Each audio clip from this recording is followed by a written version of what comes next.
श्री कृष्ण गोविंद हरे मुरारी, हे नाथ नारायण वासुदेव।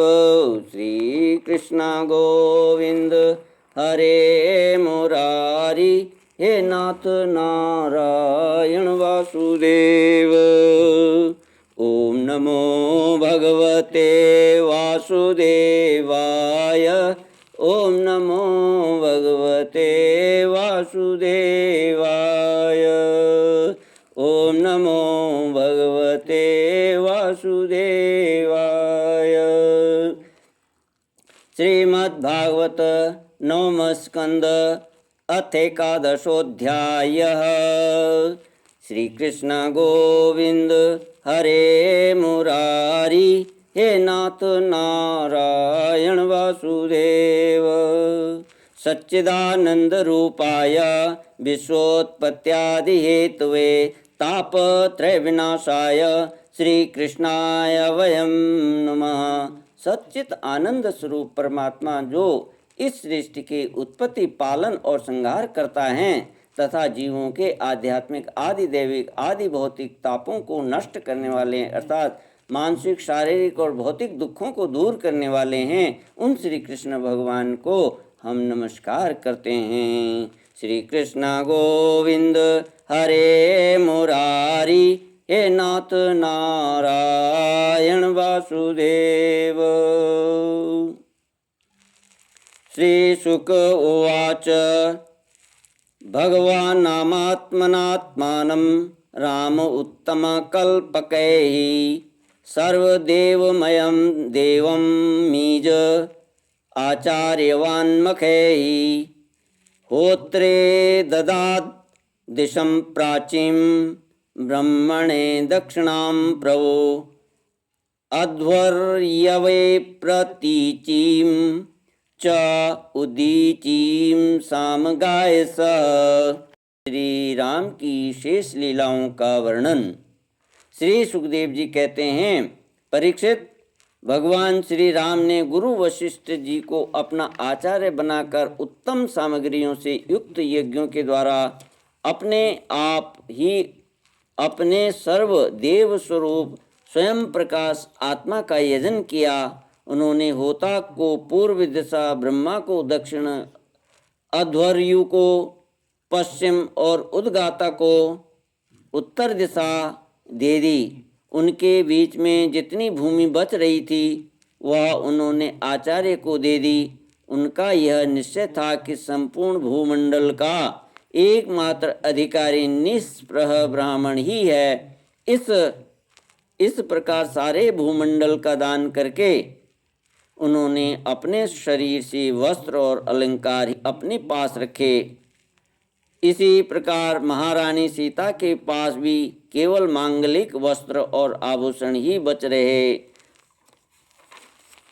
जब आचार्य आदि ब्राह्मणों ने देखा कि भगवान राम ने तो ब्राह्मणों को ही अपना इष्ट देव मानते हैं, उनके हृदय में ब्राह्मणों के प्रति अनंत स्नेह है, तब उनका हृदय प्रेम से द्रवित हो गया। उन्होंने प्रसन्न होकर सारी पृथ्वी भगवान को लौटा दी और कहा, प्रभु, आप सब लोगों के एकमात्र स्वामी हैं। आप तो हमारे हृदय के भीतर रहकर अपनी ज्योति से अज्ञानांधकार का नाश कर रहे हैं। ऐसी स्थिति में भला आपने हमें क्या नहीं दे रखा है। आपका ज्ञान अनंत है। पवित्र कीर्ति वाले पुरुषों में आप सर्वश्रेष्ठ हैं।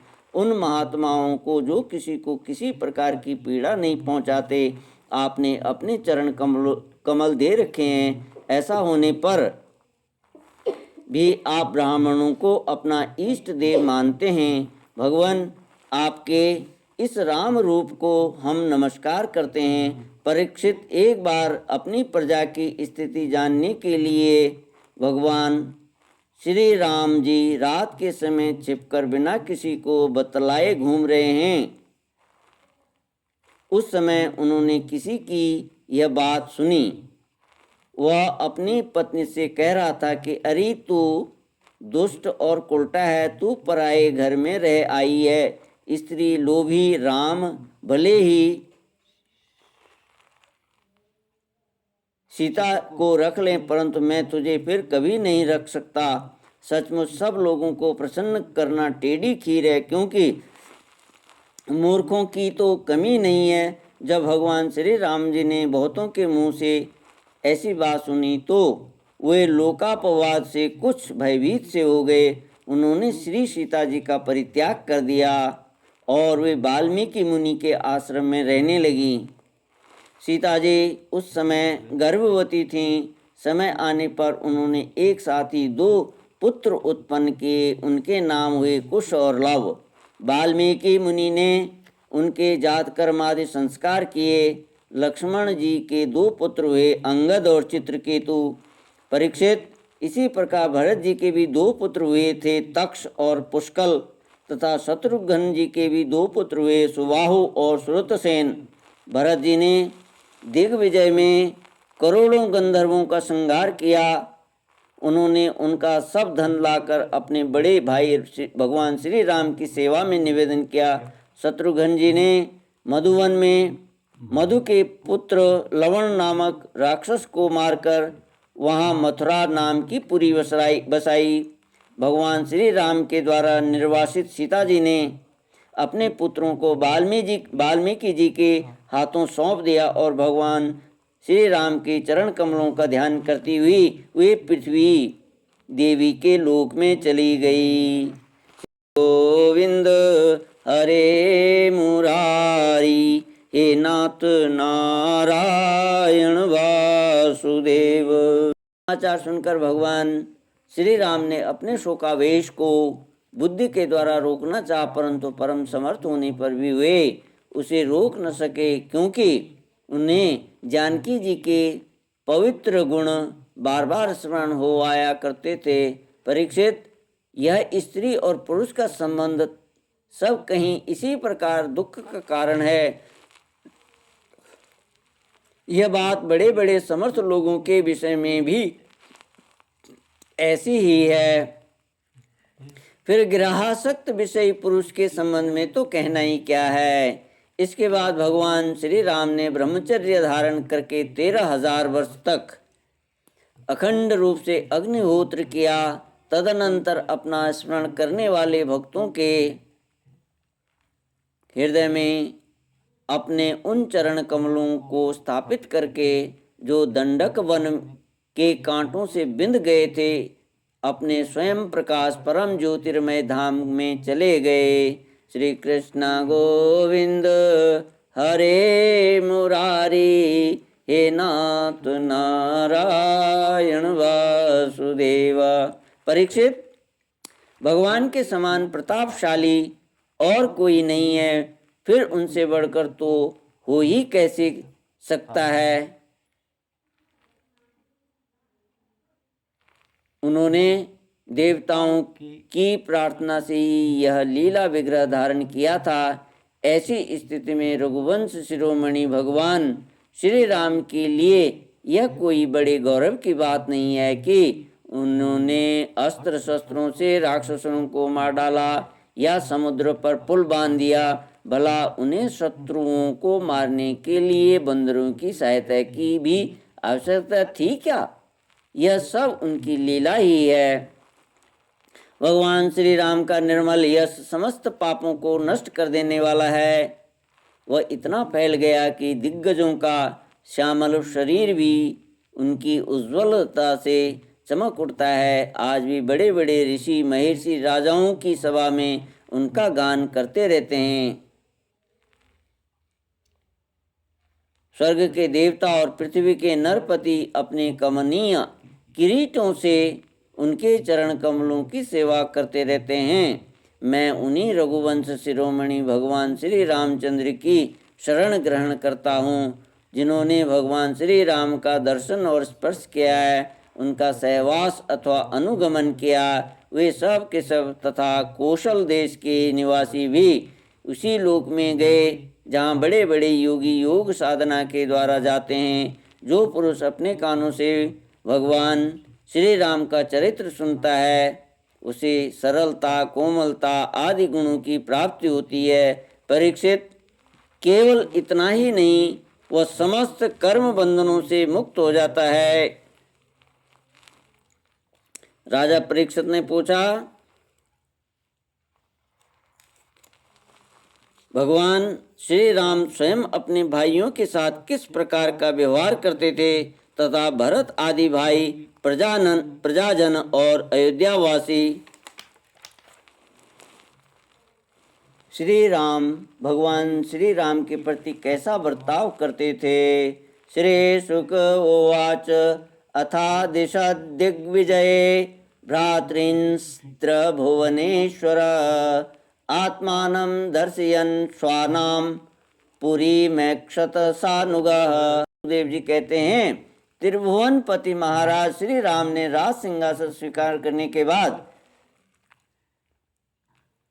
अपने भाइयों को दिग्विजय की आज्ञा दी और स्वयं अपने निज जनों को दर्शन देते हुए अपने अनुचरों के साथ वे पुरी की देख रेख करने लगे। उस समय अयोध्यापुरी के मार्ग सुगंधित जल और हाथियों के मदकणों से सिंचे रहते।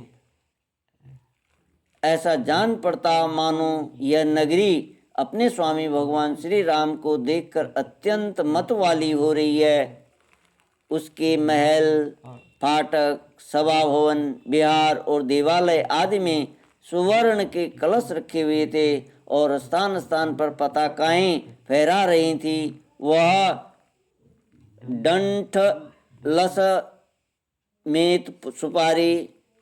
डंठल समेत सुपारी, केले के खंबे और सुंदर वस्त्रों के पट्टों से सजाई हुई थी। दर्पण वस्त्र और पुष्पमालाओं से तथा मांगलिक चित्रकारियों और वंदनवारों से सारी नगरी जगमगा रही थी। नगरवासी अपने हाथों में तरह तरह की भेंटें लेकर भगवान के पास आते और उनसे प्रार्थना करते कि देव, पहले आपने ही वराह रूप से पृथ्वी का उद्धार किया था, अब आप ही इसका पालन कीजिए। परीक्षित, उस समय जब प्रजा को मालूम होता कि बहुत दिनों के बाद भगवान श्री राम जी इधर पधारे हैं, तब सभी स्त्री पुरुष उनके दर्शन की लालसा से घर द्वार छोड़कर दौड़ पड़ते। वे ऊंची ऊंची अटारियों पर चढ़ जाते और अतृप्त नेत्रों से कमल नयन भगवान को देखते हुए उन पर पुष्पों की वर्षा करते। श्री कृष्ण गोविंद हरे मुरारी, हे नाथ नारायण वासुदेव। इस प्रकार प्रजा का निरीक्षण करके भगवान फिर अपने महलों में आ जाते। उनके वे महल पूर्ववर्ती राजाओं के द्वारा सेवित थे। उनमें इतने बड़े बड़े सब प्रकार के खजाने थे जो कभी समाप्त नहीं होते थे। वे बड़ी बड़ी बहुमूल्य बहुत सी सामग्रियों से सुसज्जित थे। महलों के द्वार तथा देहलियां मूंगे की बनी हुई थीं। उनमें जो खंबे थे वे वैदूर्य मणि के थे। मरकत मणि के बड़े सुंदर सुंदर फर्श थे तथा स्फटिक मणि की दीवारें चमकती रहती थीं। रंग बिरंगी मालाओं, पताकाओं, मणियों की चमक, शुद्ध चेतन के समान उज्ज्वल मोती, सुंदर सुंदर भोग सामग्री, सुगंधित धूप दीप तथा फूलों के गहनों से वे महल खूब सजाए हुए थे। आभूषणों को भी भूषित करने वाले देवताओं के समान स्त्री पुरुष उसकी सेवा में लगे रहते थे। परीक्षित, भगवान श्री राम जी आत्माराम जितेंद्रिय पुरुषों के शिरोमणि थे। उसी महल में वे अपनी प्राण प्रिया प्रेममयी पत्नी श्री सीता जी के साथ विहार करते रहते। सभी स्त्री पुरुष जिनके चरण कमलों का ध्यान करते रहते, वे ही भगवान श्री राम बहुत वर्षों तक धर्म की मर्यादा का पालन करते हुए समयानुसार भोगों का उपभोग करते रहे। इति श्रीमद्भागवते महापुराणे पारमहंस्यां संहितायां नवमस्कन्धे